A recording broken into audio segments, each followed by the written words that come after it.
अगर आप भी चाहते हैं कि एसएस फिल्म्स मोतिहारी के ऑडियो वीडियो सबसे पहले आप तक पहुंचे, तो इस चैनल को सब्सक्राइब करें और साथ ही बेल आइकन को दबाना ना भूलें। डीजे मनीष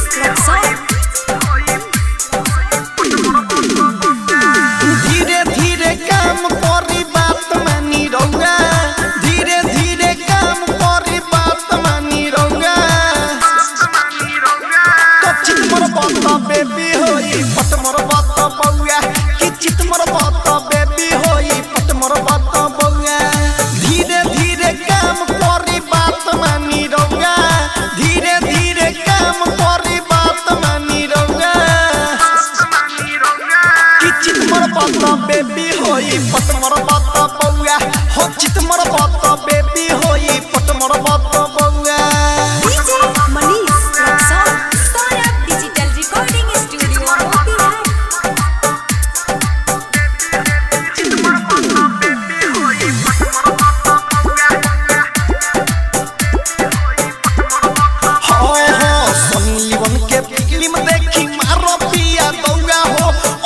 कमावा कद पिया रह जाए लइका जौंगा हो, ऐसन कमावा कद पिया रह जाए लइका जौंगा हो।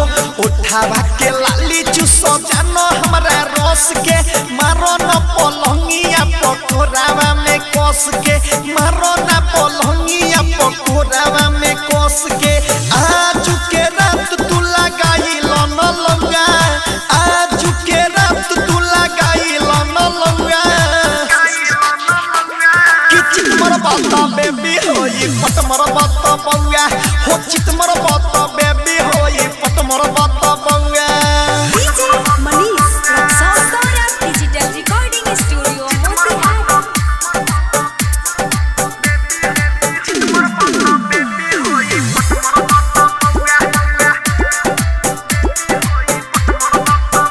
हो राजी तोहरो संदीप परदीप कलम मुंड फरेश हो, सारा धा पूरा लयापन रतन रतनेश हो, सारा धा पूरा लयापन रतन रतनेश हो। सौरभ ये सवहर काम कहलया जो डट के, किशन या सुधीर मजा ले लो तू सट के, डीजे मनीष मजा ले लो तू सट के। चढ़त लइखे नशा सब पी के आओ पौआ, चढ़त लइखे नशा त सब पी के आओ पौआ। कि चित मोर बात बेबी होई पट मोर बात बउआ, हो चित मोर बात बेबी होई पट मोर बात बउआ। धीरे धीरे काम करी बात मानी रहुआ, धीरे धीरे काम करी बात मानी रहुआ। कि चित मोर बात बेबी होई पट मोर बात बउआ, हो चित मोर बात